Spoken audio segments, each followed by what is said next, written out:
Thank you, America. Thank you for everything you've done for Israel.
The United States of America has existed for more than 230 years.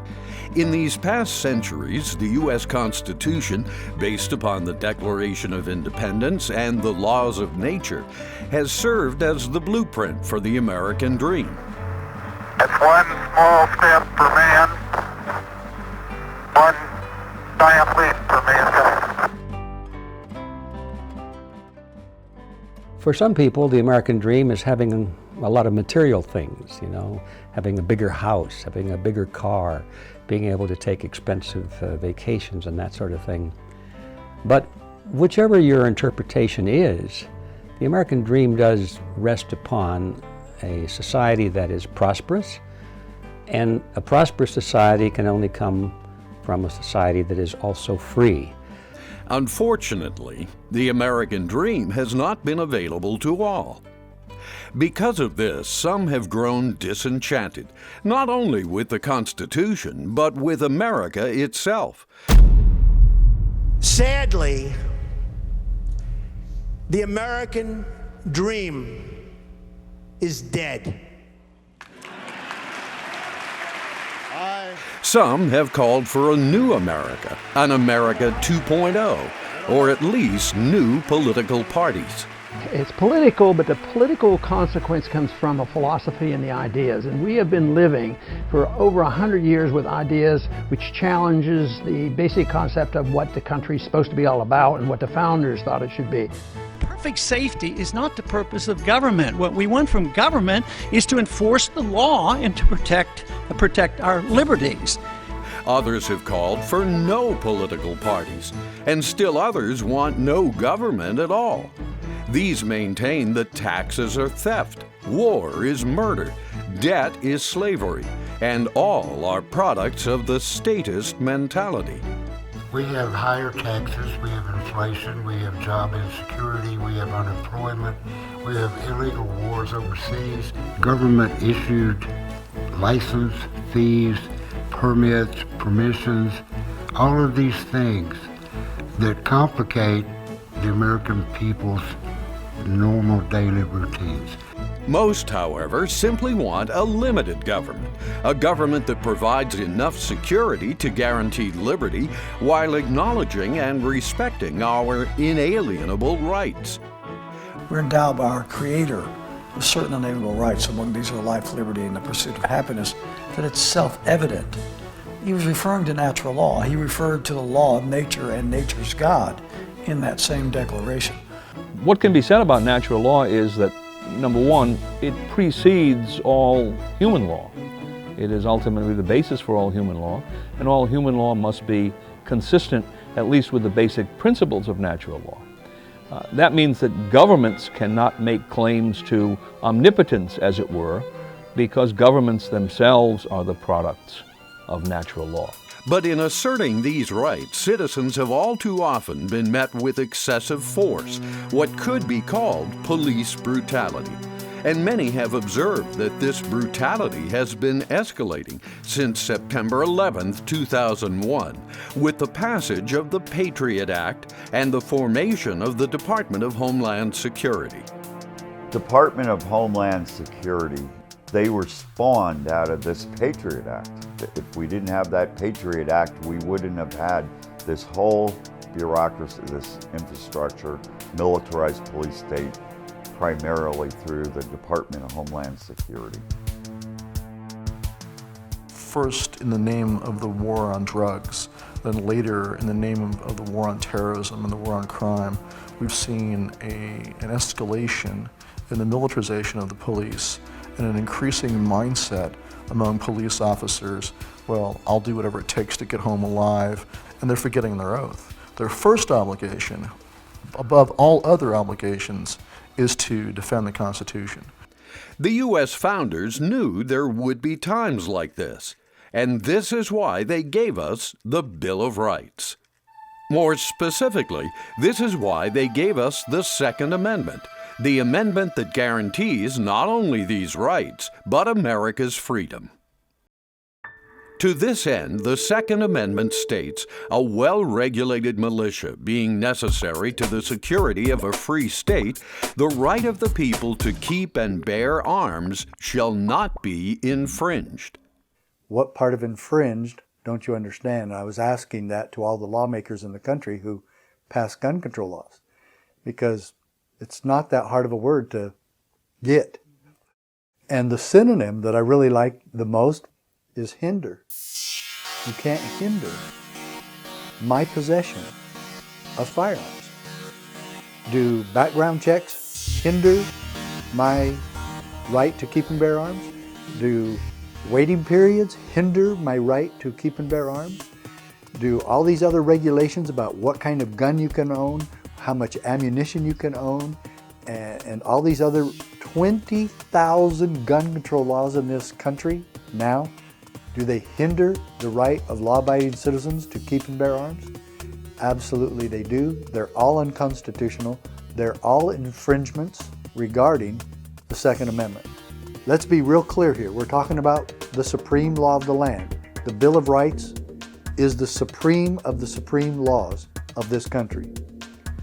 Gun control in the United States of America is against the law.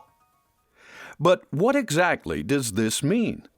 It means that a free state is only possible when we, the people, insist on our right to be armed, not only as individuals, but as members of state militia.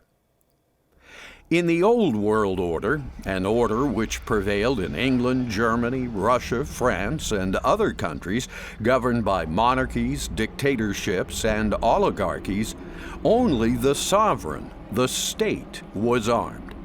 In other words, the government claimed that only it had the right to keep and bear arms. As a result, such governments enslaved and murdered hundreds of millions of people over the centuries. In order to avoid this fate, the framers of the U.S. Constitution turned the old world order upside down. They created a new world order, where power was held by the subjects, not just the state. Thus, for the first time in history, the subjects became the sovereigns, and the government became the servant. The New World Order that George Bush referred to was a global government whereby the major corporations of the world would control the global economy, which would require a global military to enforce along with global government. The New World Order concerning our republic was a resistance to the globalistic approach to government that Europe had been exercising for many hundreds of years previous to the formation of our country. Our modern leaders are trying to take us back to the old world order, because that's where we're headed. The founders realized that the only way reversal could be maintained was if the people themselves were armed and well organized. For they understood that he who controls the weapons controls the political power. They also understood that any government, no matter how well-intentioned, has the potential to abuse political power, to go rogue or become tyrannical, enslaving or murdering its citizens, usually in the name of national security or some other necessity. It's simply the nature of the beast. Just like corporations are capable of trampling people for profits, governments are capable of trampling people for power. The primal nature of government is a topic which has captured my imagination for many years. Do we really want a government? Does anybody want a government at all? And the answer is, of course, you've got to have government, right? Otherwise you have anarchy. But what does government mean? What does the government do? Well, the purpose of a government, by definition, is to govern. Does anybody want to be governed? I can't think of many people that want to be governed. And so maybe what we should be asking is, what is the proper function of the state? Let's use a different word, and things begin to be easier to analyze. The state doesn't have to be a government in the sense of governing people. When the American Republic was created, it really wasn't the government, even though our founding fathers called it that because that was the word they inherited from the old world. What they created was a protectorate. The purpose of our republic was to protect us, not to govern us, to protect our lives, our liberty, and our property, and that was it. In my view, the proper function of the state is to protect the life, liberty, and property of its citizens, and nothing more. Given these immutable realities, the citizens of any country are wise to demand not only the right to keep and bear arms, but the right to be organized and well-trained in their effective use. Further, this is not some right bestowed by government itself. It's a natural right, a right bestowed by nature's God, the universe, or whatever one wants to call it. This right, as acknowledged in the Second Amendment, is an insurance policy. It's the only thing that guarantees a check and balance between citizens' rights and state power. It's the only thing that guarantees a free state. A free state is one in which the police understand that their police power is an extension of and emanates from the people themselves, and all the police are acting as agents for the people. They're not a class apart from the people. As the Second Amendment says, that a free state is based upon the ability of the people to provide for their own security. A well-regulated militia being necessary to the security of a free state, and a well-regulated militia being, of course, composed of the people themselves exercising the right to keep and bear arms. Now, on the other side, a police state would be one that essentially contradicts or neglects all of the principles of a free state. Rather, it is based upon some self-selected, self-perpetuating, self-aggrandizing elite controlling that society through police tactics, and ultimately police tactics are the imposition of the commands of the elite through force or the threat of force. But if the Second Amendment makes it clear that a well-regulated militia is necessary to the security of a free state, why do we have a police state forming around us? Are citizens becoming more unruly or violent? Crime statistics are down. One of the worst crime rates in America used to be Detroit, Michigan. But the police chief, James Craig, who I quote in my book, Are You a David? This is all in here. And he said that crime is down in Detroit. Criminals are finally getting the message that good Detroiters are armed and will use that weapon. So why are scenes like these happening across America? Police attacking a mother taking her kids to school, shooting a guy in a wheelchair, a guy with a pillbox, or shooting a child with a toy gun. A little black boy! Why are the police so trigger happy? Why don't they stop applying force, even when a citizen screams, "I can't breathe," 12 times? I can't breathe. I can't breathe. I can't breathe. I can't breathe. The police state is the concept that the people are really the enemy. A police state grows apart from the Constitution, apart from any limits. And that's why you have SWAT teams coming to take care of situations that involve no hostage, no life-threatening situation. The excessive use of force could be stopped were offending officers convicted of police brutality and given serious sentences. But when was the last time you saw a rogue law enforcement officer get anything but a slap on the wrist? If the Attorney General were to reprimand rogue police for brutality, we'd have a situation that would involve the Department of Justice enforcing some of the specific criminal laws of the United States against those rogue police officers. And two come to mind immediately: Title 18 of the United States Code, Sections 241 and 242. Those particular provisions deal with violations of civil rights under color of law. So they would clearly reach activities by rogue public officials in acting in some police capacity, because the police are always acting in some way under color of law. Those civil rights would include rights such as the First Amendment, the Second Amendment, the Fourth Amendment, the Fifth Amendment, which tend to be the categories of rights that rogue police officials infringe upon. Now, what's interesting about those two provisions is the seriousness of the penalties that are involved.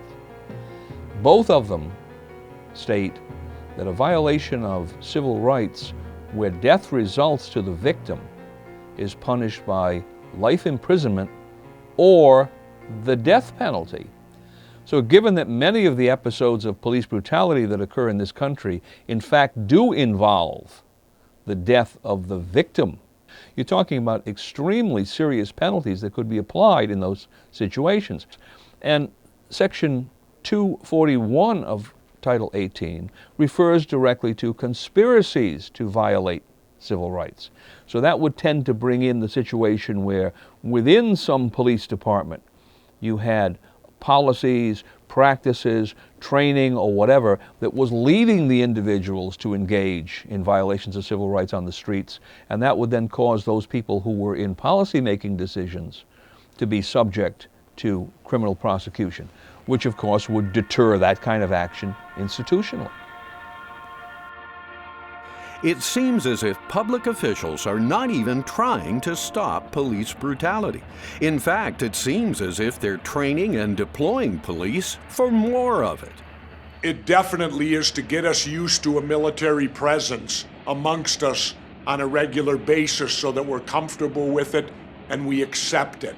I would say that a police state was seen on Clive Bundy's ranch when the BLM came in with a SWAT team to collect what they thought were grazing fees owed to their agency.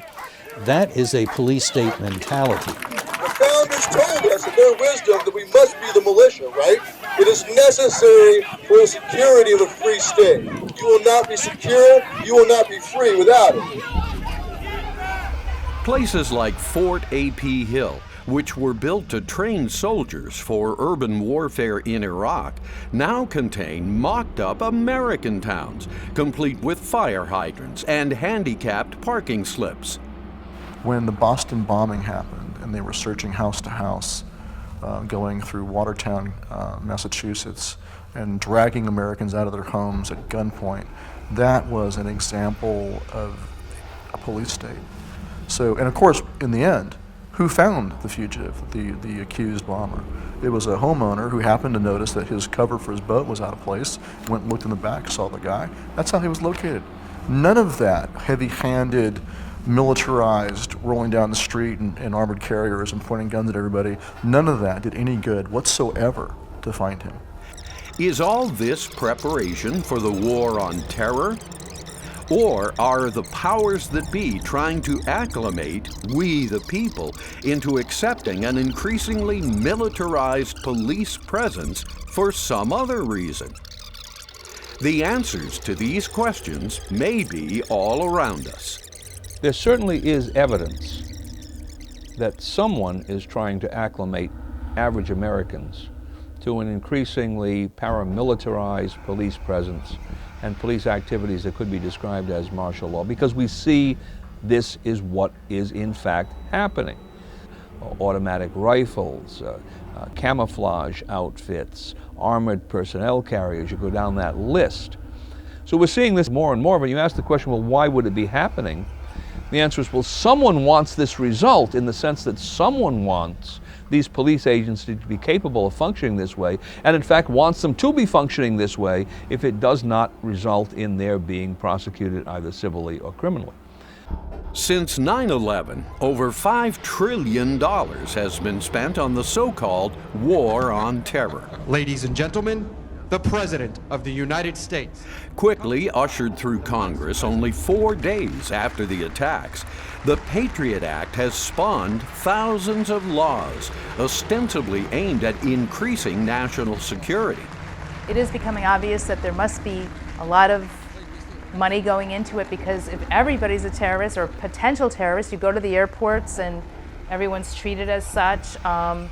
There's an endless amount of ideas available to those who want to call out the terrorist card and use whatever means they can in order to gain more business from the business of terrorism. To this end, the Patriot Act has also spawned endless departments, agencies, protocols, tactics, industries, technologies, weapons, and a mind-boggling surveillance state that eviscerates the Fourth Amendment.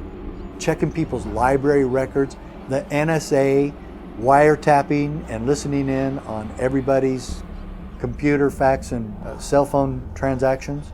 The Patriot Act, one of the worst laws in American history, one of the stupidest laws in American history, one of the most tyrannical laws in American history, one of the most destructive laws in American history to our personal freedoms. And they promised us they wouldn't use any of these tactics that they were allowed to do and wanting to use to go against terrorists, that they weren't going to use any of that against American citizens. So far, that's all they've used it again.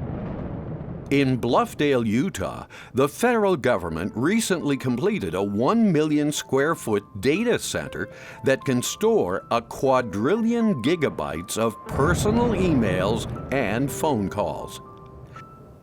I ask, where are we going to stop that? Every sheriff in America, every cop in America should tell the federal government, you're not going to do that in my jurisdiction.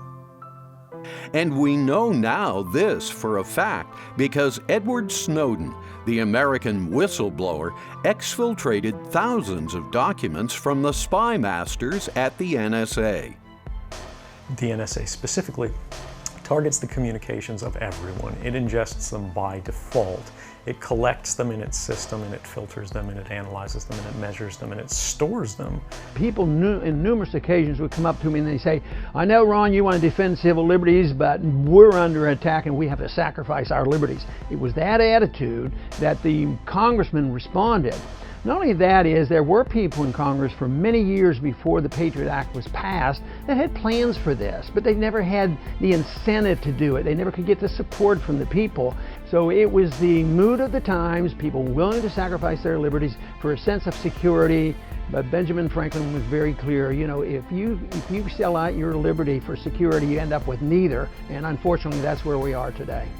Rogue politicians have been seizing and searching Americans' papers and effects in a blatant violation of the Fourth Amendment, which says people have the right to be secure in their persons, houses, papers, and effects against unreasonable searches and seizures.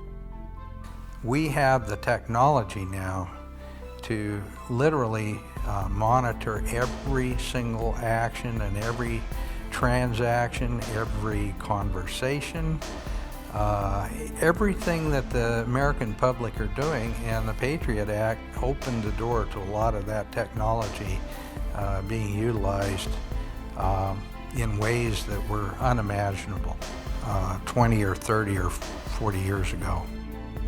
Snowden's revelations also prove that major U.S. corporations have sold out to rogue politicians to facilitate NSA spying on American citizens, all in the name of security, supposedly justified by the necessities of a war on terror.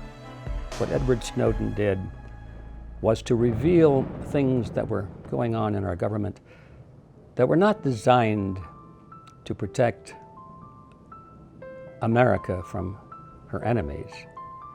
They were designed to give the government power over the people of America, not to give the government power over her enemies.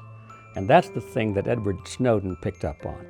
And that is what, in my view, made him a whistleblower and a hero.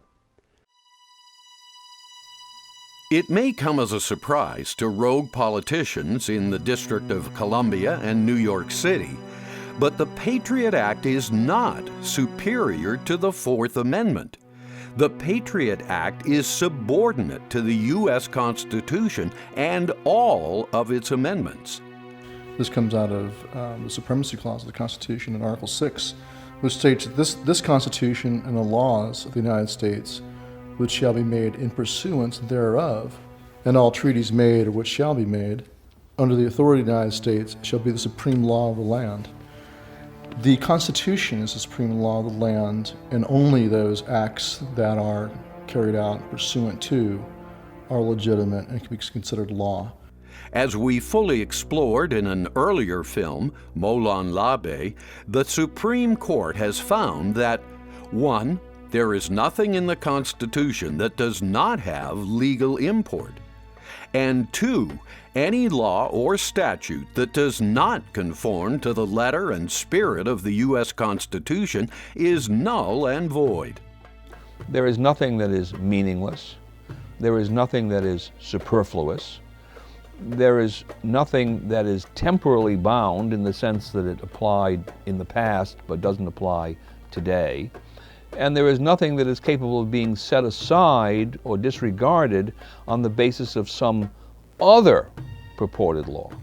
Now, if you ask why people would question, in some sense, the legal import or the continuing legal import of parts of the Constitution, my answer would be well, they're trying to get around those provisions in some way. Not only has the Fourth Amendment come under serious attack, so has the Second Amendment. The Supreme Court, in Ex parte Siebold, assures us that any unconstitutional law is void. Thus, any gun control legislation that attempts to infringe upon a citizen's right to keep and bear arms is also null and void. This is a cautionary tale about what happens when the Democrats completely lay down on an issue and let the right get whatever they want. You get insanity.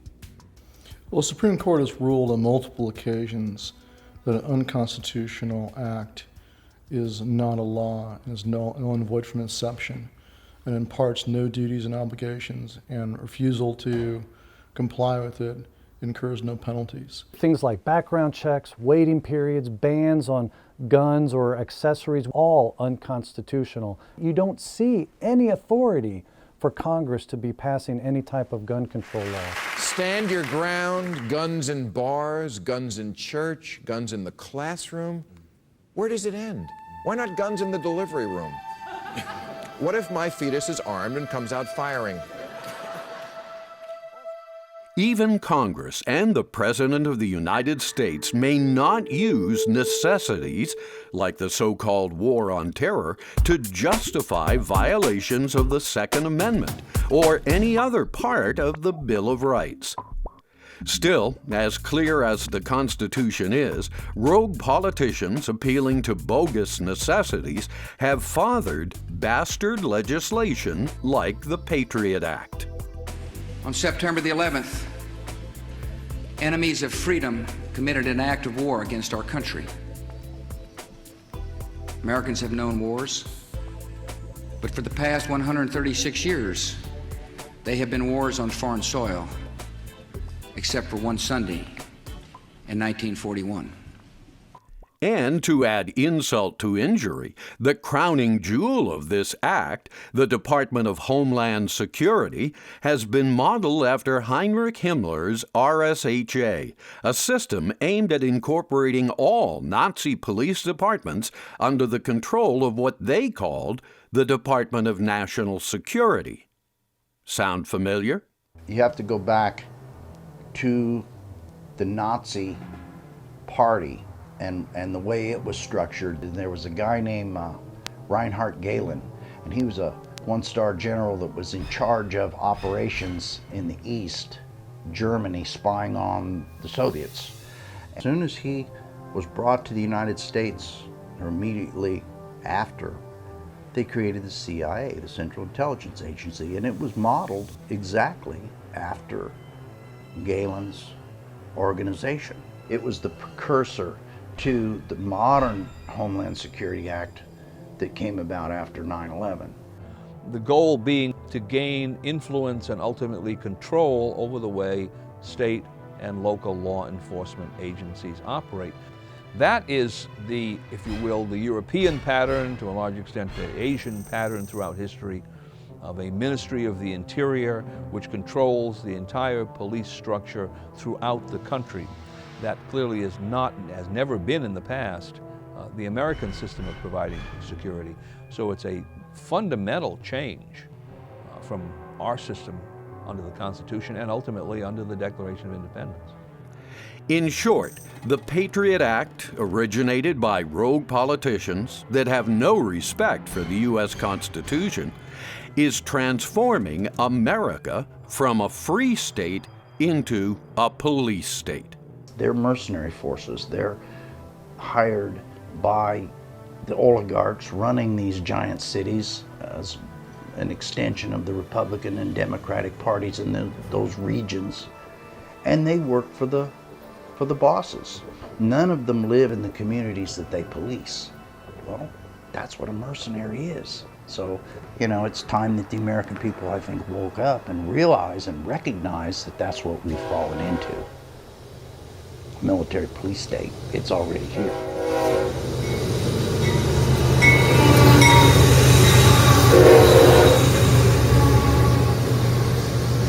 And this police state opens the door to something as radical as full-blown martial law unless enough Americans become aware of the situation and resist it before rogue politicians invoke some necessity in the name of national security.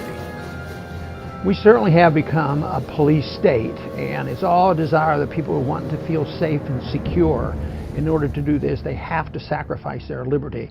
And also it's extended to not only safety from outside sources, they want us to be safe from ourselves. And once they want to make us safe and secure by regulating our behavior, then there's nothing left for liberty, and that's where we are today. We live in a police state, both because they want to regulate our personal behavior, they regulate the economy, and of course it's extended, and we think we have the moral authority to regulate and to police the world, and that's why we're in the mess we are in today. All this raises the question, is the war on terror the real reason the power elites are building the police state? Or is there some other reason? To answer this, let's put the war on terror into perspective.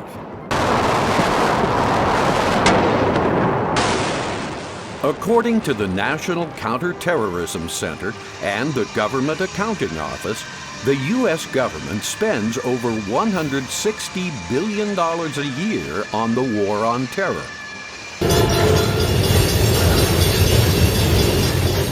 Internationally, about 1,900 people are killed every year by terrorist acts.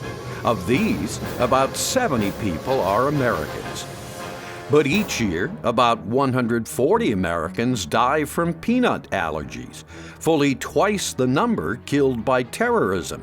Yet there is no war on peanuts. Obviously, the war on terror cannot be the sole reason the power elite is spending all this money. So if not, what are they trying to protect us from? Future Katrinas, pandemics, global warming, comets and meteor collisions, nuclear war, ET invasions?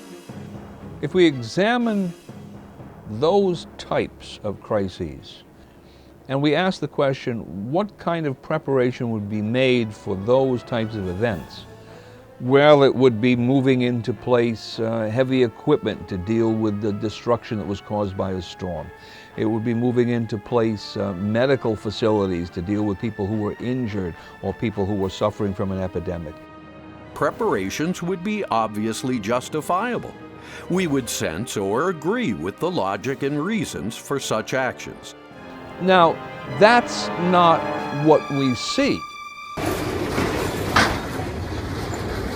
The emphasis coming out of the Department of Homeland Security is not on the provision of those kinds of services.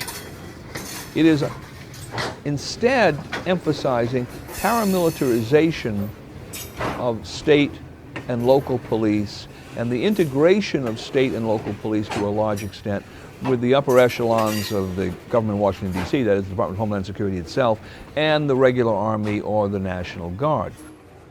The real reason for the preparations must be something potentially so bad it would create chaos and widespread civil unrest. Well, now, what might that be?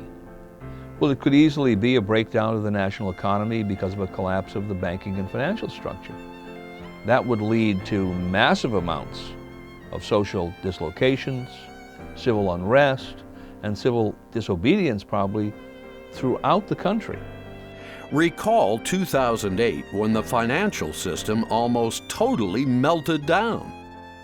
What if there is an even worse crash because bankers, financial magnates, and public officials have done little or nothing to stem the debt caused by the fiat currency system?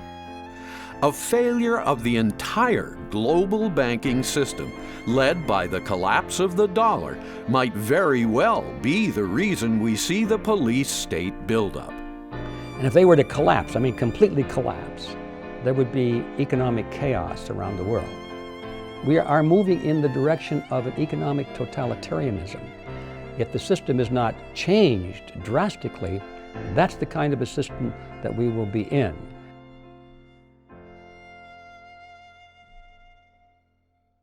Might this be why the power elite is training and organizing men in black uniforms at every level of government? Why else would they be stocking up on hundreds of millions of rounds of hollow point ammunition?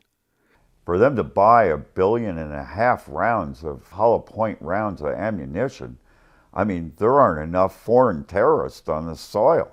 You don't use anti-personnel ammunition for target practice because it's more expensive.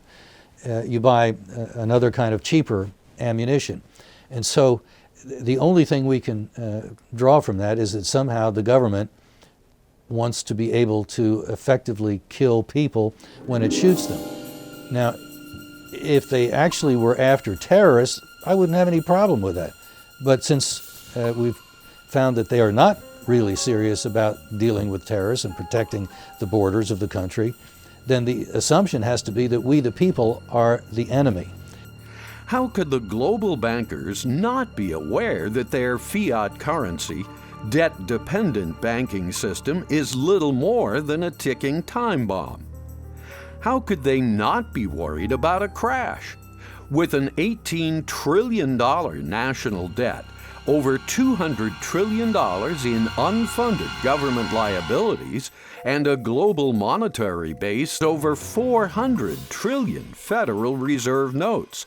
How could they not be absolutely terrified about the Keynesian global monster they have created? And Keynesian economics is nothing but baloney. And they think if they put some figures into a computer and make some unbelievably complex, ridiculous calculation, they can predict the future, and they've never been right.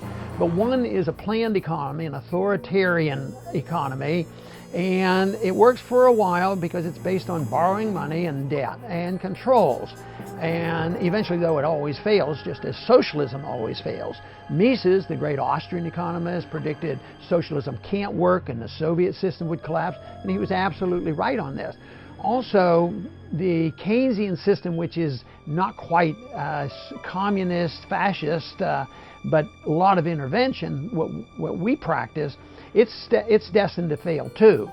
The creation of the Federal Reserve was the vehicle by which our unconstitutional money system was allowed to perpetuate itself in this country. We were at that point taken off of sound money principles.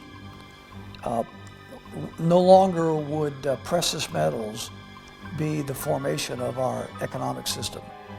But now then we authorized a private cabal of international bankers, the most of whom are not even citizens of the United States. And they have been given complete carte blanche to do with the economy of the United States pretty much as they see fit. The power elite has a serious problem. A banking system crash will undoubtedly be blamed on them, because after all, it was they who created it.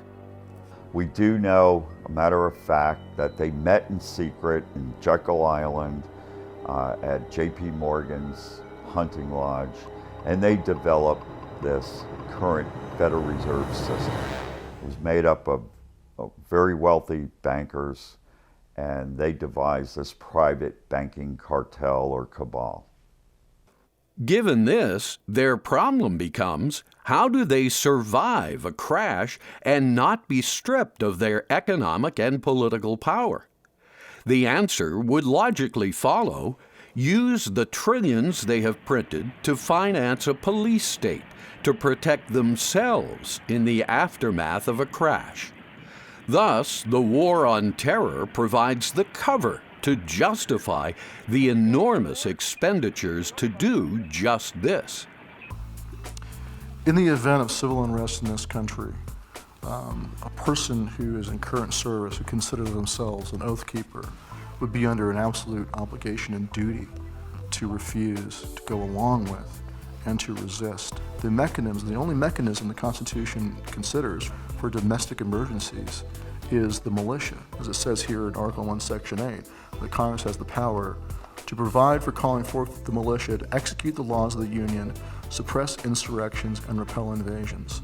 So in the event of domestic civil unrest or emergencies, if they're going to call up any force, if the national government is going to allow anyone to do anything in the United States using military force to preserve the peace or public order, it would be the militia itself.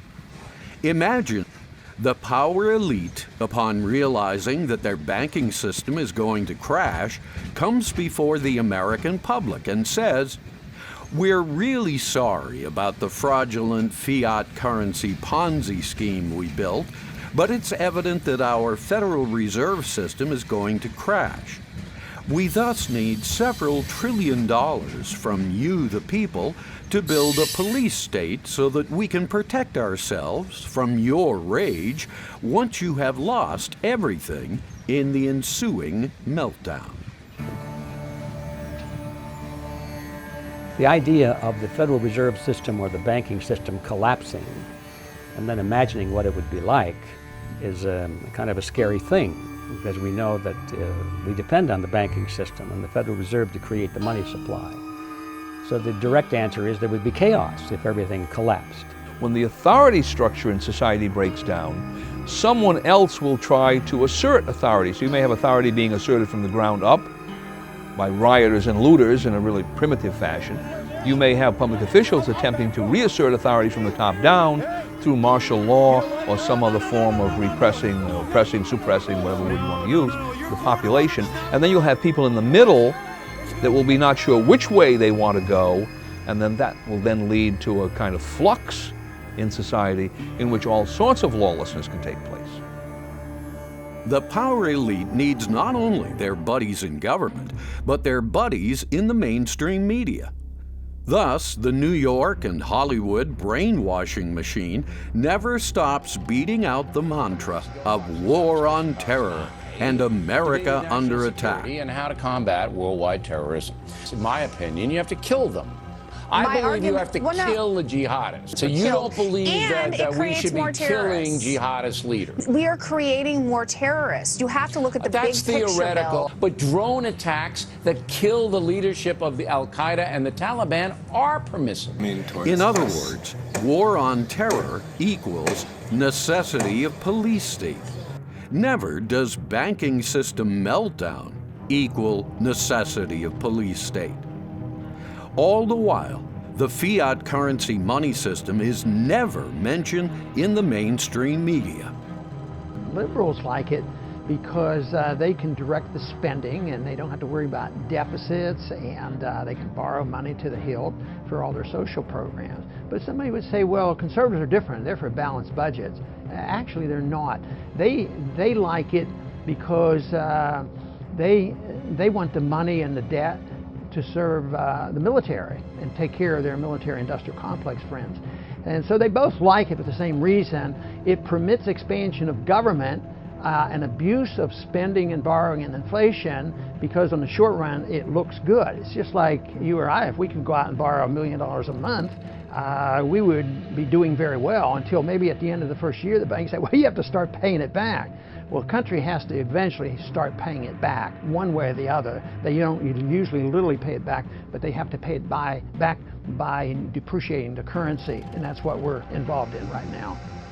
The $400 trillion monetary base of fraud and debt-backed paper doesn't even exist. Instead, day and night, somewhere on some TV network, the mantra of police, crime, Islam, and war on terror is pounded into the post-9/11 American psyche. Evening news on mainstream networks thus typically involve endless scenes of police shooting blacks, National Guard herding protesters, SWAT teams kicking in doors, and other authorities carrying out mini displays of martial law. There are two types of vice presidents, doormats and matadors. Which do you think I intend to be? You have two kinds of politicians that are considered rogue politicians. One intentionally will violate the Constitution for personal reasons or for the reasons of special interest groups who lobby him to vote certain ways on bills. The other type of rogue politician simply is ignorant about the Constitution. A rogue politician who doesn't understand the Constitution may have every good intention and yet still violate the Constitution. And any violation of the Constitution is part of the definition of a rogue politician. MSNBC takes you behind the walls of America's most notorious prisons. Every weekend, MSNBC drops its regularly scheduled programming and subjects us to a slew of documentaries depicting life in the prison industrial complex. And the major studios in Hollywood do their part as well, for almost every one of their futuristic movies depicts a totalitarian police state, complete with martial law. No, thank you! And all this is made as normal and legitimate as apple pie. Movies like Elysium, The Hunger Games, Minority Report, Dark City, District 9, Escape from L.A., Judge Dredd, Metropolis, RoboCop, and Total Recall endlessly depict a society that has succumbed to the police state and martial law.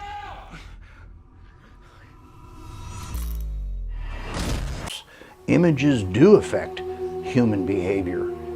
This has been well known and well established, and the research is documented and proven over and over again. So why do they spend millions in advertising? To get people to do what the corporations want them to do, which is buy their widget, buy their car, buy their whatever it is they're selling. Okay. The movie industry effectively sends a message that martial law is inevitable, and we have no other choice than to acquiesce to it. Movies have become actually pretty boring because they're all violent right now.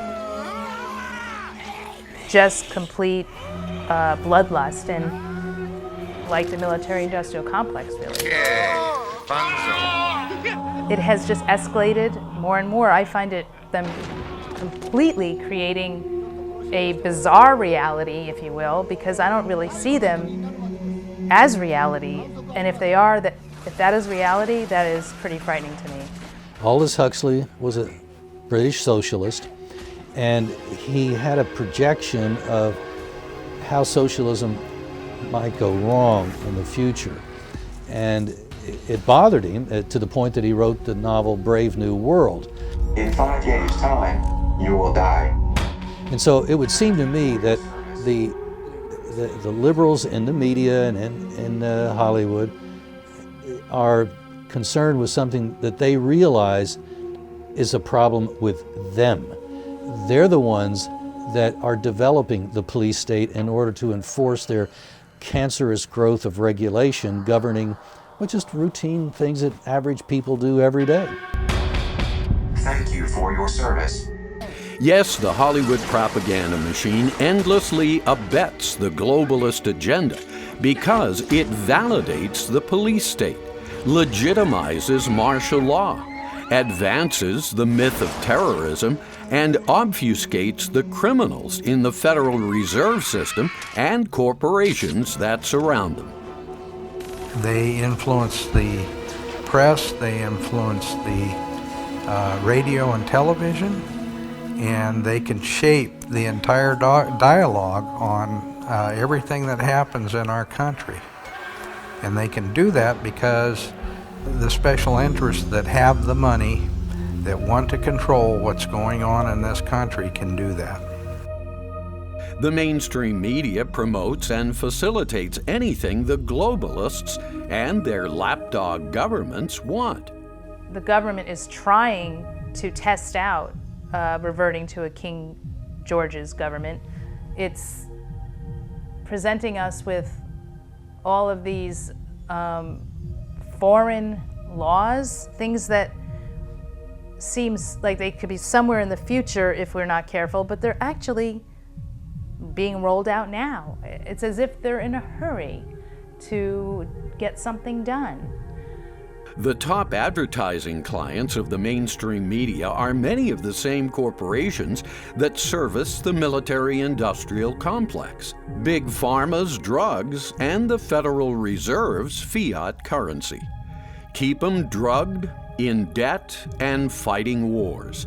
That seems to be the purpose of the mainstream media, its sponsors, and government cohorts. It's not so much that the owners of the networks or the movie studios issue directives to the producers and writers and say, this is what we want you to convey. They just see what succeeds and what fails. And there's no doubt that those movies which produce themes that are contrary to the traditional American way of life, they all get funded, they get promoted and so forth. And so the new writers and producers see that, and they just know by following example that they want to succeed, they have to do more of the same. Thanks to a redefinition of the word speech, we the people now enjoy less democratic control over the frenzy of mergers and acquisitions that have consolidated over 50 media companies into just 6 multinational corporations. The point is, it's a very, very small, select, elitist cabal of people that for the most part control Virtually everything that the American people watch on a screen or listen to on a broadcast are controlled by a very, very small handful of people. That's the point. Is it any wonder the average American is so brainwashed and confused about politics in America, they keep voting for the same double-faced political party, or they don't even bother to vote at all? The positive has been the advent of the internet. For all of the garbage that's on the internet, we probably would have lost our freedoms years ago. The internet has allowed the free flow of information in the modern age, very similarly to the committees of correspondence in colonial America. They could not get their news from the British government. They could not get their news from the governors and so forth that represented the British government within the colonies. And so they started their own printing presses. They started their own newspapers, and they would ride on horseback and deliver these pieces of information to the citizenry. We should all thank God for the internet because it allows us to communicate with one another, circumventing completely this small cabal that's controlling the major news that we see on television. Let's take a closer look at something one will never see on the mainstream news channels: the history of martial law. Martial law comes from the idea of emergency powers. Emergency powers were used in the old world order to ensure the enslavement of populations. For instance, in 1920, the United Kingdom enacted an Emergency Powers Act to give the king even more power than he already had: the power to declare a state of emergency and suspend all normal laws. The Nazis and Soviets had their own versions of emergency powers, and they used them to oppress and kill millions of their citizens. Now, the basic concept there is that public officials claim that when some emergency arises, an emergency defined by them, of course, that they are entitled to exercise powers that they would not normally be entitled to exercise in the absence of that emergency. And typically, this results in the emergency power in one way or another overriding some existing limitation in the Constitution or in the Bill of Rights in particular. So what we have is a claim that the exercise of powers of that kind is necessary. For instance, Article 48 of the Weimar Constitution allowed President Hitler to take any sort of emergency measures he felt necessary on any particular day. No consent from his parliament or the people even needed. Specifically, Article 48 gave a mechanism by which the president could step outside and issue emergency ordinances by the lower house of the legislature, but nevertheless that was a dangerous element in the Weimar Constitution and proved, of course, to be its downfall with use of that emergency ordinances almost to the degree that regular legislation was used. And we're seeing signs of that in our country now with this concept of people thinking that, well, gee, I can just rule by decree. And of course, when the Reichstag building burned down, Hitler considered this his own personal 9/11.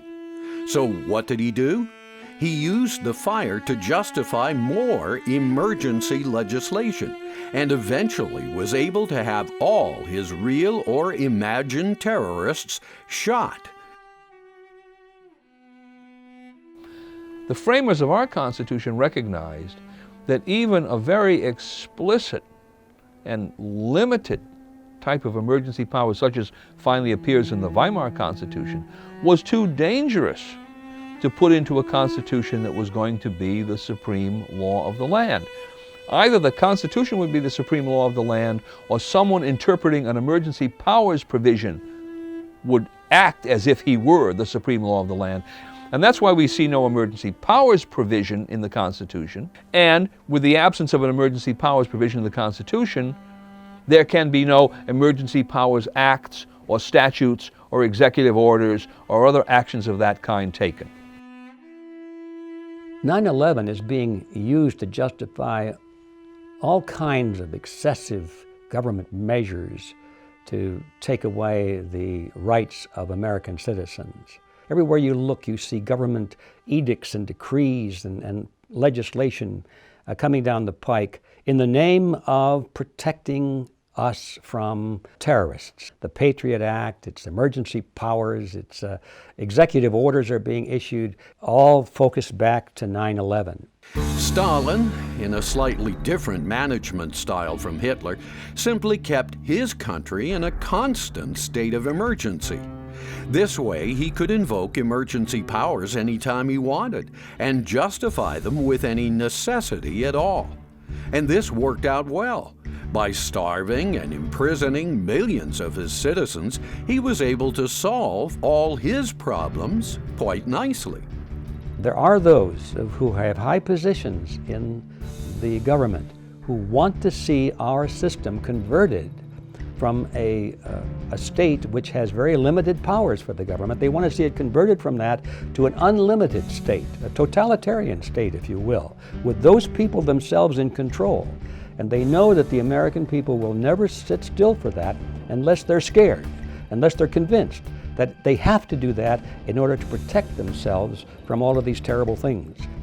The point is this: there are no emergency powers in the U.S. Constitution.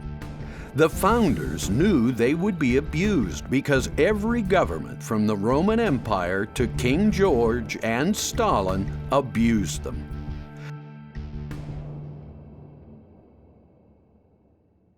The only powers that the government has are those in the Constitution itself, enumerated in the Constitution. And our Constitution is already geared and already set up to handle any kind of so-called emergency. So you have, for example, you have the Militia Clause, Article 1, Section 8. Congress has the power to call forth the militia to execute the laws of the Union, to suppress insurrections, and to repel invasions. That's the military, physical emergency clause, even though it doesn't even say emergencies. That's what you do in case of any of those things.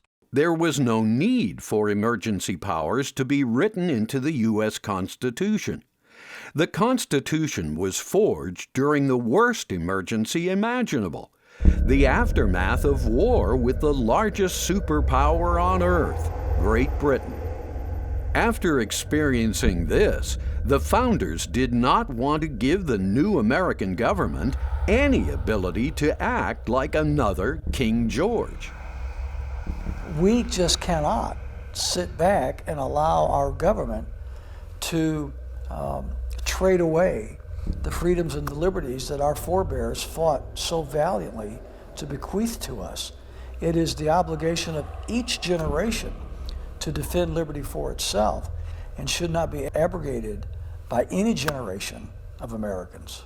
And nothing has changed to this very day.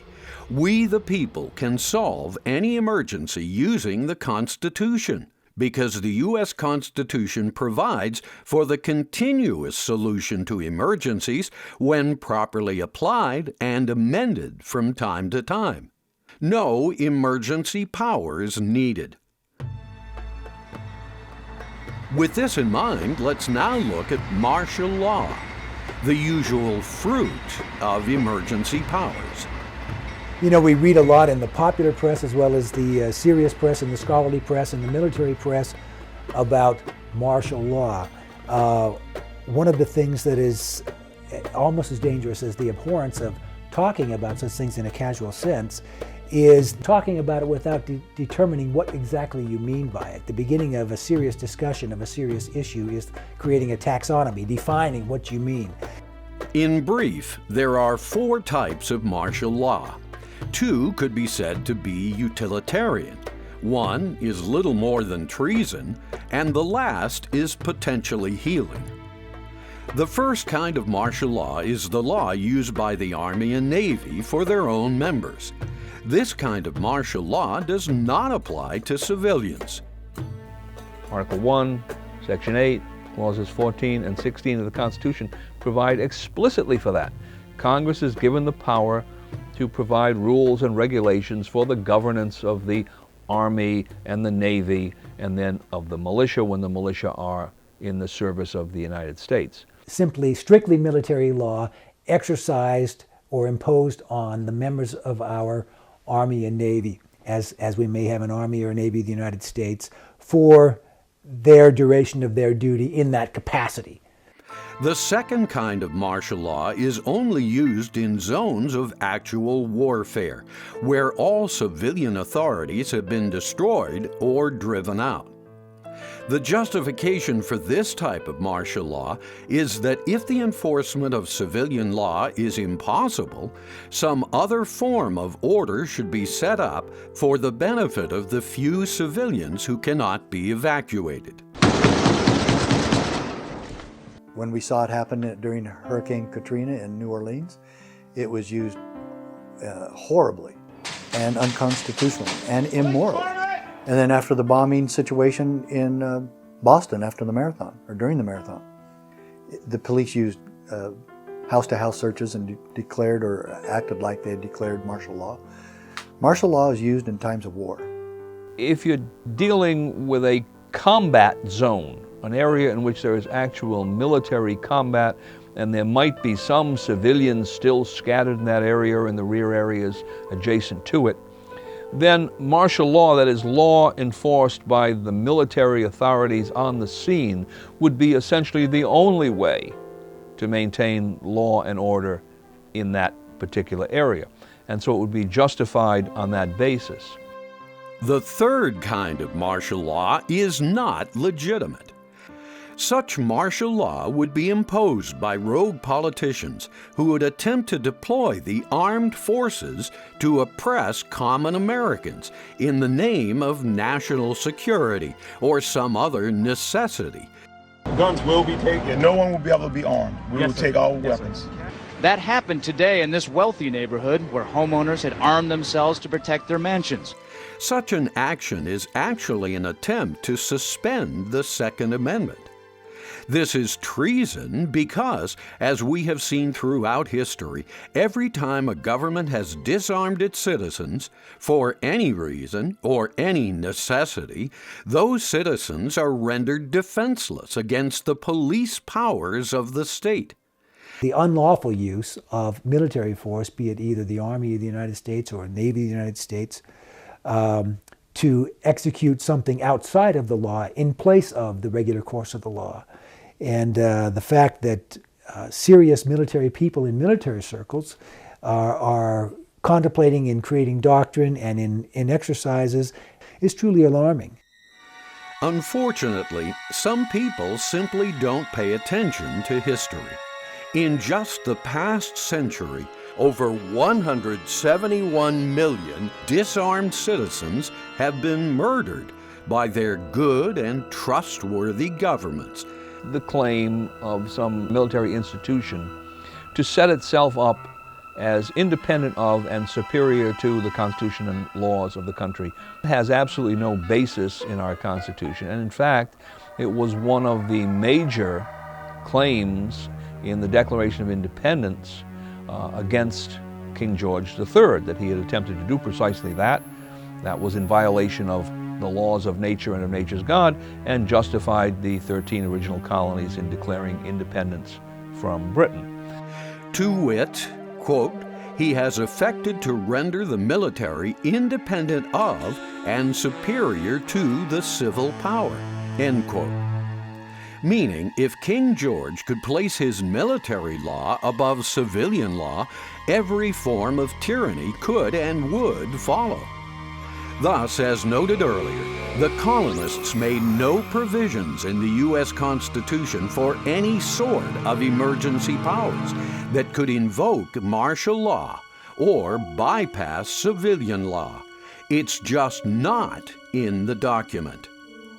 And no American alive today should believe that anything has changed. We, the people, still live under the same Constitution that detests and protects us against martial law. Well, if we learn about martial law from the movies and the media, we're going to learn the idea as it has come from those who want to keep aggrandizing government power. Every kitten grows up to be a cat. They seem so harmless at first, but once their claws get long enough, they draw blood.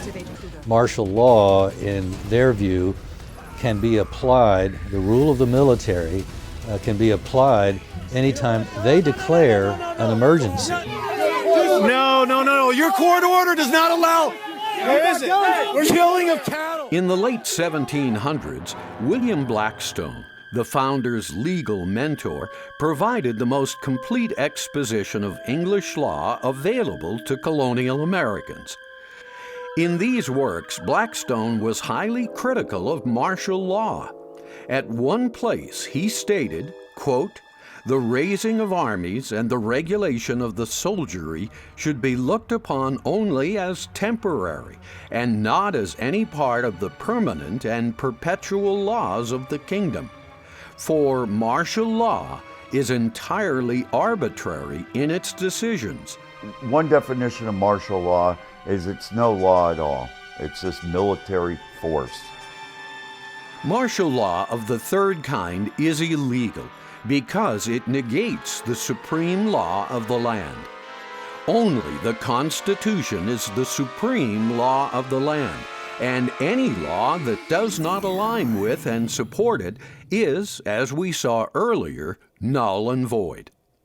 All of the laws that have grown out of the 9/11 attacks, we have now the Department of Homeland Security, we've got the Patriot Act, we've got the Military Commissions Act, we've got NDAA, we've got a growing police state on every level. Our SWAT teams today are behaving more like the war zone soldiers than they are police officers in a free republic. It is never God's will. It has never been a Christian doctrine that Christian people submit to tyranny. And it is the duty of Christians and non-Christians alike to recognize martial law for what it is.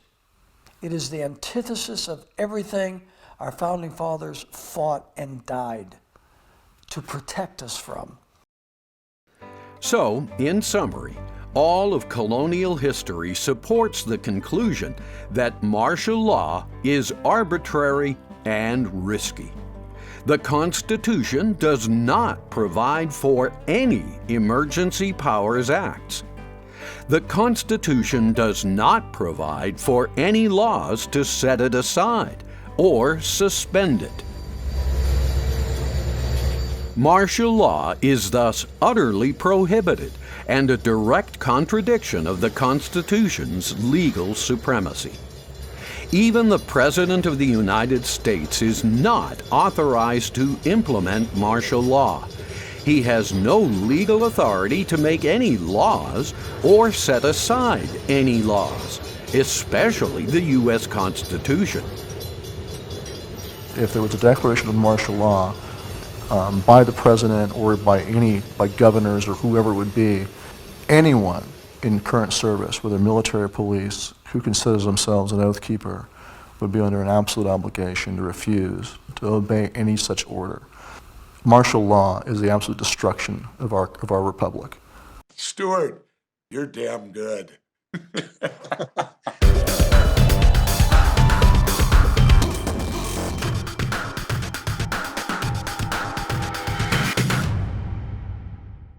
Those of us that took it, we pretty much live with it our whole life, don't we? Absolutely. That's how we see it, is it never expires. It's the oath that we took. I took it when I was 18 years old and served as a paratrooper in the Army. An oath keeper is a person who understands that his oath to the Constitution is a sacred obligation. The oath is to the Constitution itself, the paper. Not the government that came out of that paper, but the paper itself. That oath would prevent any serviceman, any military personnel, any police or sheriffs, from violating the Bill of Rights or the other protections embodied in the Constitution. It's interesting that when Abraham Lincoln imposed martial law in 1863, and this was in the middle of a war, the Supreme Court later ruled that it was unconstitutional. This brings us to the fourth kind of martial law. The fourth kind of martial law is civilian law applied specifically by those martial institutions known as the militia of the several states. Article 1, Section 8, Clause 15 gives the militia of each state the power to execute the laws of the Union, suppress insurrections, and repel invasions. The Constitution does not grant the Army or the Navy the authority to execute the laws of the Union. The Army and Navy only have the authority to execute the laws pertaining to their respective services. Article 1, Section 8, Clause 15. Congress shall provide for calling forth the militia to execute the laws of the Union. And why do I call that martial law? Because generally speaking, you could say martial law is where some body of law is being executed, being enforced by a martial institution. Well, the militia are martial institutions, at least to a large degree. And here the Constitution gives the militia the authority and responsibility to execute the laws of the Union. Now, what's interesting about this category of martial law is that term, the laws of the Union. We're not talking about the militia executing some laws that are outside of the Constitution, outside of the constitutional statutes enacted by Congress, but enacting or executing the Constitution and those statutes. So this is actually a form of martial law in name, which is really civilian law in character, except being enforced by the militia because the circumstances would warrant the usefulness of the militia for that purpose. Again, only state militias may execute the laws of the Union. We have the militia of the several states or the militia of one state executing the laws of the Union or of a state when they are opposed by violent combinations too powerful for the regular course of the law. And that can happen under the Constitution of a state, or in the case of, as the Constitution says, repelling invasions or suppressing insurrections, executing the law or executing the laws of the Union. That can happen in a federal capacity. Moreover, as the Constitution mandates, the militia are required to execute all of the laws of the Union, including the Constitution itself. Thus, this form of martial law would always preserve a republic under the Constitution, never impose some dictatorship or oligarchy.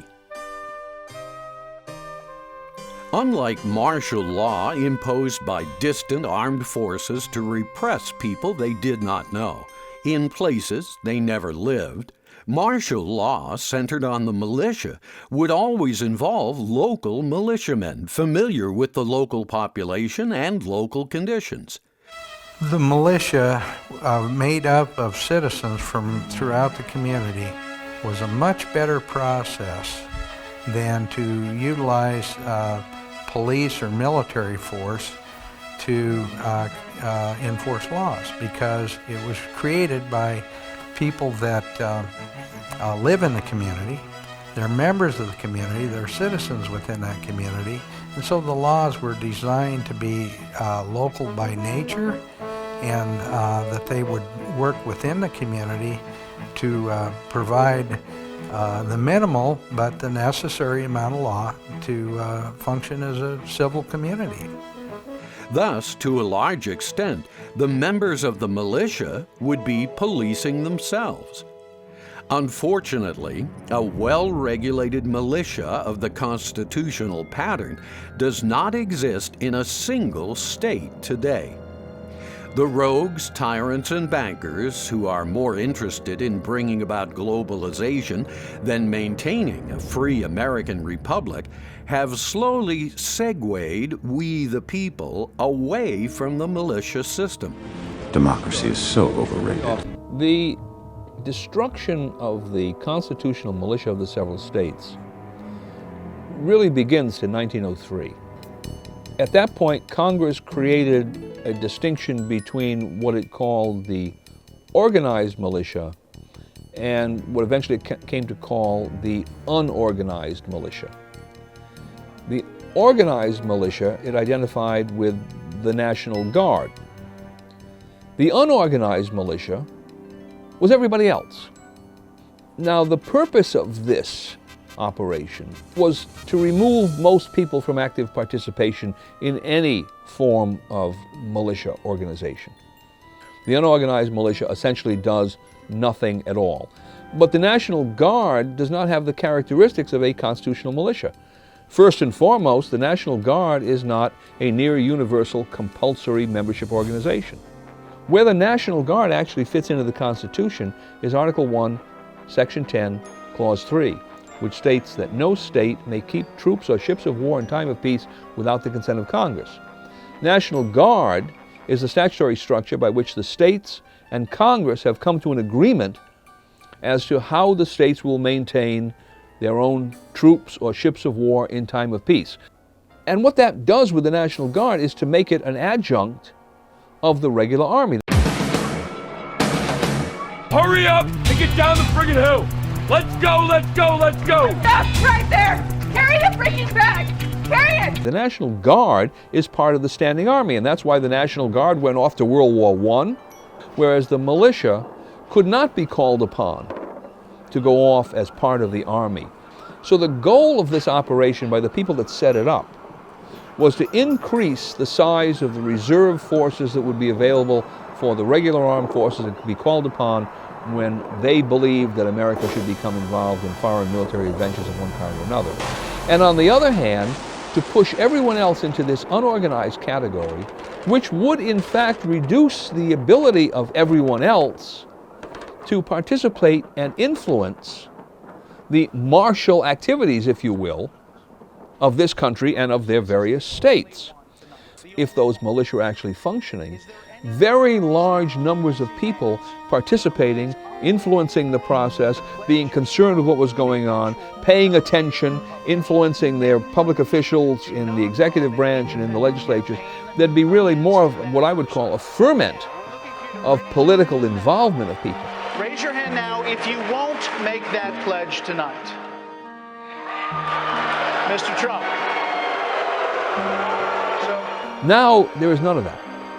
And the great problem with this is that it leaves all of those people in the unorganized militia unprepared for the various crises or calamities, really catastrophes that you can imagine, that would threaten the security of a free state. They have also segued us away from the gold standard so they could literally print up the money to finance their police state in the name of the war on terror. These actions must be reversed. But who will reverse them? Who will challenge the globalists and their agenda of a one-world totalitarian state? This question actually becomes one of who will reject martial law of the third kind were it ever declared. If children don't get the message about what a free society is all about, they'll grow up not knowing about it, and that's one of our problems that we've had over the years. I think it's changing. This is where I'm an optimist. I think people have easier access to alternatives through the internet and homeschooling, and also they're being exposed. And I know young people are very fascinated with Austrian economics and reading about the Federal Reserve. So this is crucial. That young people hear from here. And for me, why it works is I think we all have a natural instinct to want to take care of ourselves and be free people. And the system that we've had, whether it's the schools or the movies or the news or the books and all, it all teaches us to conform. You aren't compelled to loan your car to anyone who wants it, but you are compelled to surrender your school-age child to strangers who possess children for a livelihood. even though 1 in every 9 school children is terrified of physical harm happening to them in school, terrified with good cause. We found a disturbing number of recent school shooters were either on medication or were experiencing withdrawal. Instead of encouraging individualism, they encourage collectivism. They teach people that rights come in groups and these various things. So to me, it's crucial that the young people have this opportunity, and they're very open to it. And I see so many teenagers that come to rallies and have come to my office, and they're really excited about the issue of liberty, because it is exciting, and especially when you find out, if you're really interested in peace and prosperity, which everybody claims, this is a real option. What we have in our governments today and in the establishment media, there's no opportunity to promote these views. Eric Hoffer, in his book, The True Believer, maintains that civil disobedience, often the advance of civilization, is dreamt up by men of words, executed by fanatics, and administered by practical men of action. Probably in the realm of 1 to 3% of the population are always the leaders, the movers and shakers that make anything happen in history. The other 97 to 99% of the people go along with their leaders. They go along with the rabble-rousers. They go along with whatever seems to be successful. They'll say, well, that's what I'm for. So I think it's important for us to realize that, especially today when we get discouraged and thinking, how will we ever get 51% of the people to support such and such a concept? 51% of the people will never do it, and never have and never will. What we need is that 3% or less of well-informed, well-motivated, well-intentioned people that have no axe to grind except to preserve the liberty of themselves and their fellow citizens, to get united and to get moving and to become active on whatever social or political reform is necessary, because that 3 to 1% of the population can do it, and in fact, they always have done it and they always will.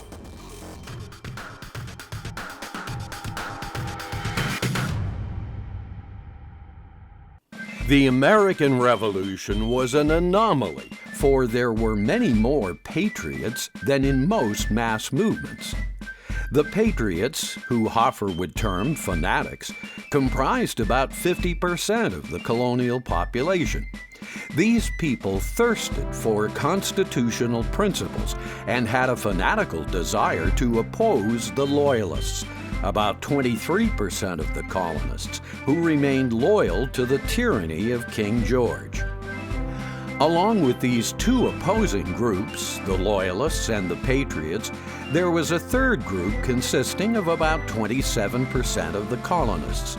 These people were neutral, what we would call fence-sitters, or what sociologists refer to as the attentees. Most people tend to not want to make waves, etc. Unfortunately, where we are in our society today, we can no longer afford that luxury. The powers that be and the forces that be are themselves pushing the envelope against the principles of freedom every day. Every day, we seem to be losing more and more of our God-given liberties. Every day, our constitutional safeguards seem to be slipping away from us. Every day, the Bill of Rights is trampled or ignored by the powers that be. And for citizens to take a wait-and-see approach now is to, in essence, go along with tyranny and allow evil to triumph.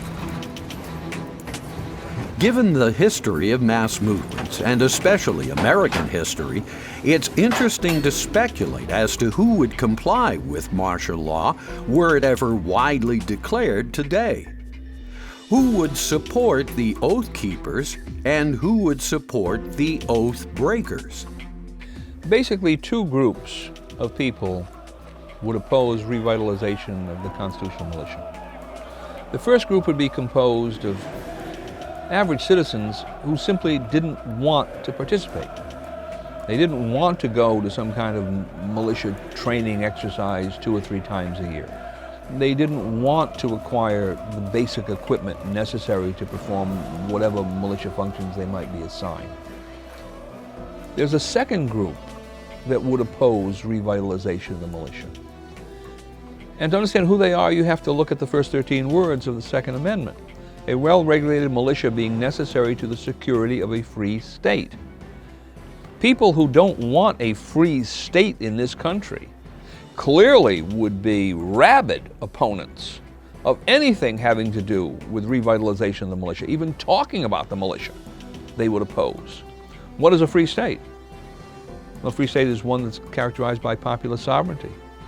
The people govern themselves, and ultimately they provide their own security through well-regulated militia in which they themselves exercise the right of the people to keep and bear arms.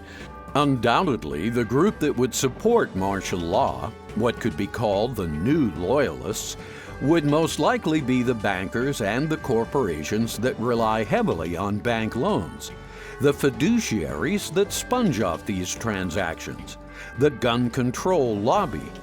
These are people who would be in the forefront, and they in fact are in the forefront, of opposing anything that has to do with militia.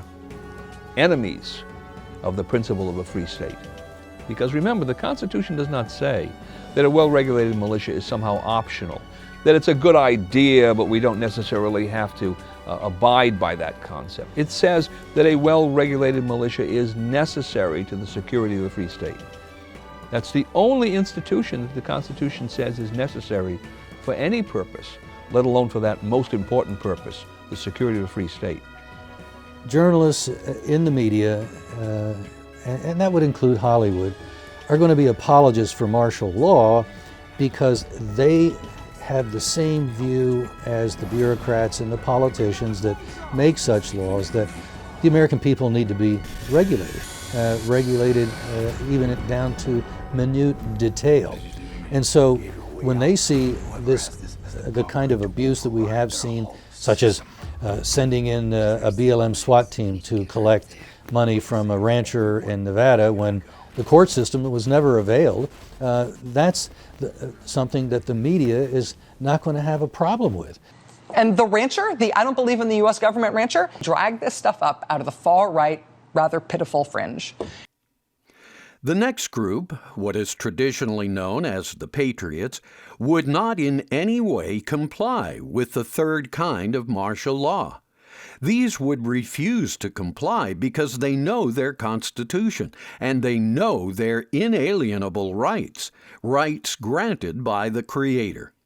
What's more, these patriots would ideally be well-armed and well-trained because they also understand what the Second Amendment is about and how the militia system fits into the plan set forth by the Founding Fathers. The American government is different from every other form of government on this planet. It is not hierarchical. It is not about concentrating power in the hands of a central authority. It's about the diffusion of power.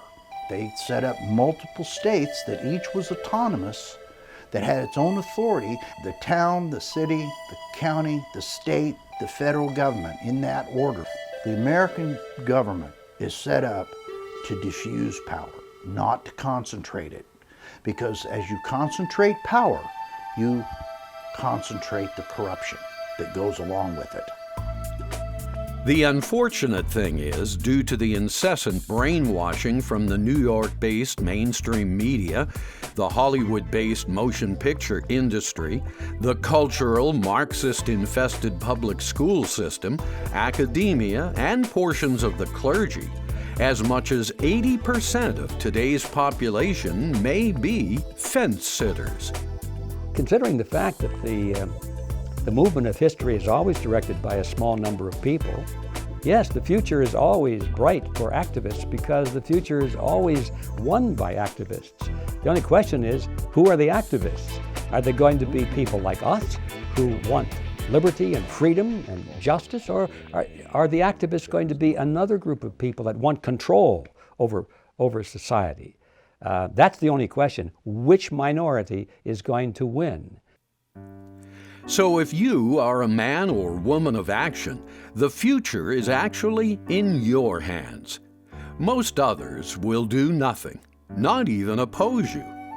It is hoped that you would loudly and clearly declare your objection to martial law, that you would resist martial law were it ever declared. And for those new loyalists who would disagree with your stance, it is hoped that you would remind them to consider this famous little phrase, "If only Stalin knew." The phrase, "if only Stalin knew," refers to the letters people sent to Stalin even as they were being put into the cattle cars and taken away to slavery or their deaths. These people couldn't believe the very gulag system they helped create, that they were loyal to, had turned on them. So they naively wrote petitions to Stalin, thinking that there must be some mistake. If only Stalin knew, he would correct the mistake. But Stalin did know.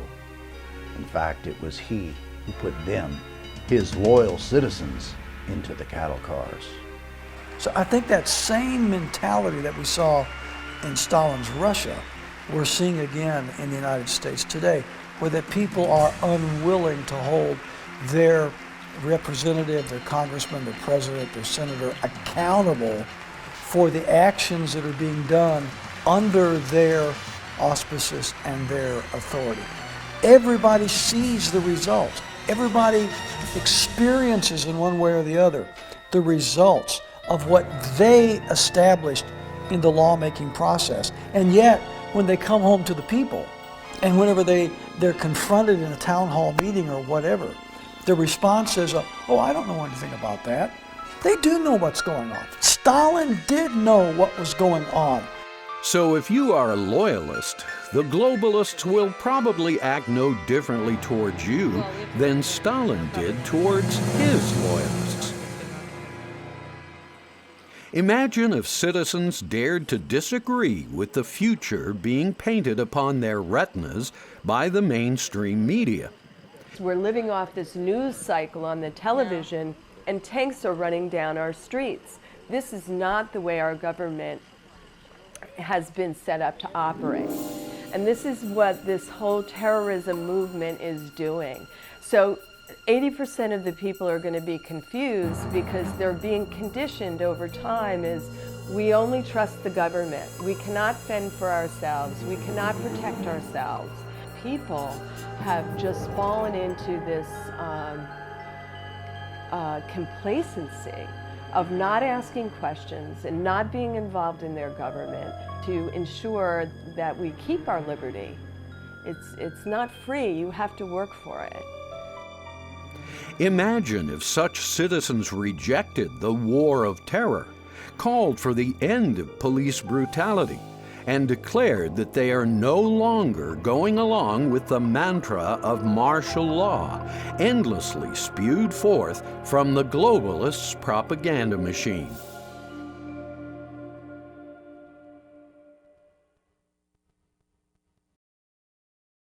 The National Security Agency collects 1.7 billion emails and telephone calls and stores them every single day. The surveillance state and the police state are pretty much the same thing. A police state has to have constant surveillance over all of the people so that they can monitor them and make sure they're doing exactly the right thing. Nobody's getting organized against them to sniff out all the opposition and squash it before it becomes a strong force. That's what all police states do. And it's obvious that this is not a good system to live in.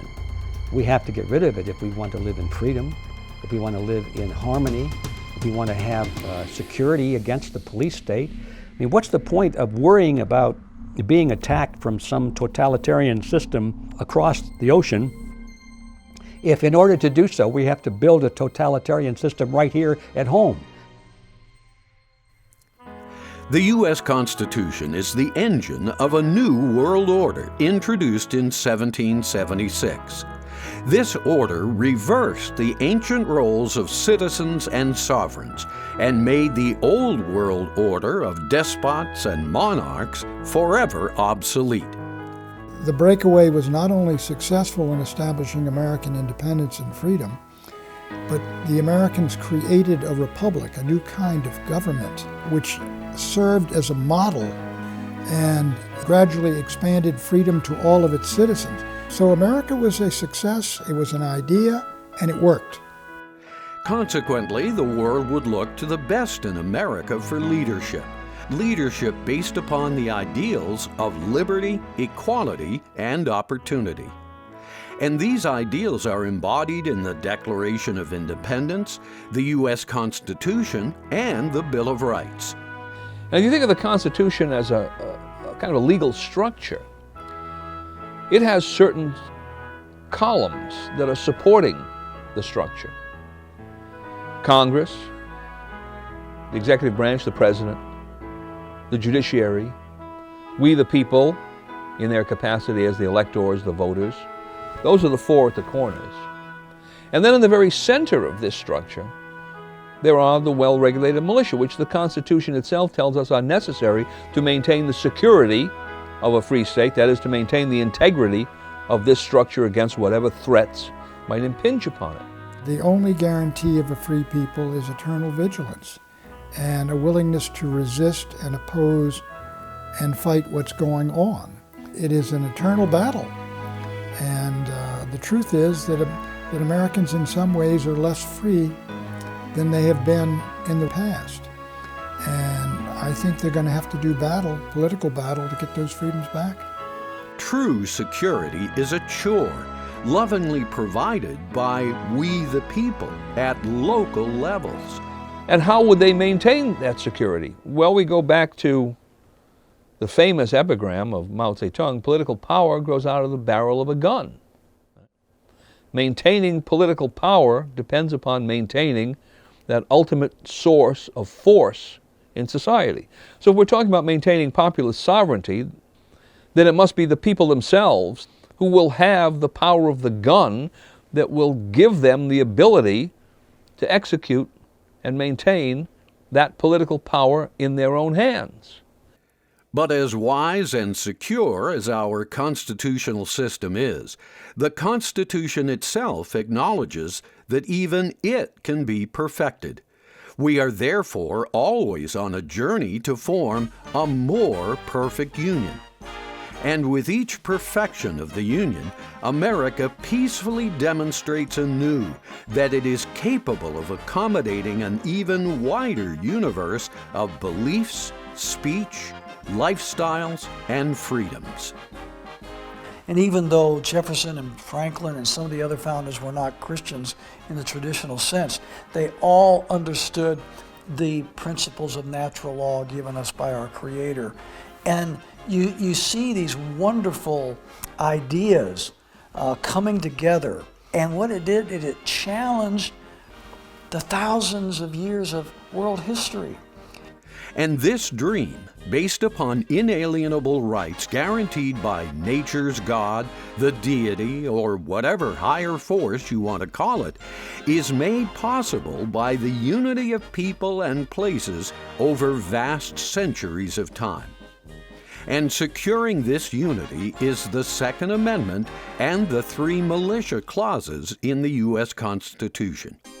So if we want to return the power of the sword to the people themselves, the way that political philosophy tells us we must do this, and the way that the Constitution itself tells us we must do this in the Second Amendment, is to bring back into active service, revitalize, would probably be the best term, well-regulated militia. If the people are unorganized as militia, then they cannot possibly exercise the power of militia. And if they cannot exercise the power of militia, then the power of the sword, the ultimate political power in their society, must rest in someone else's hands. And if it rests in someone else's hands, then the people are no longer living in a free state.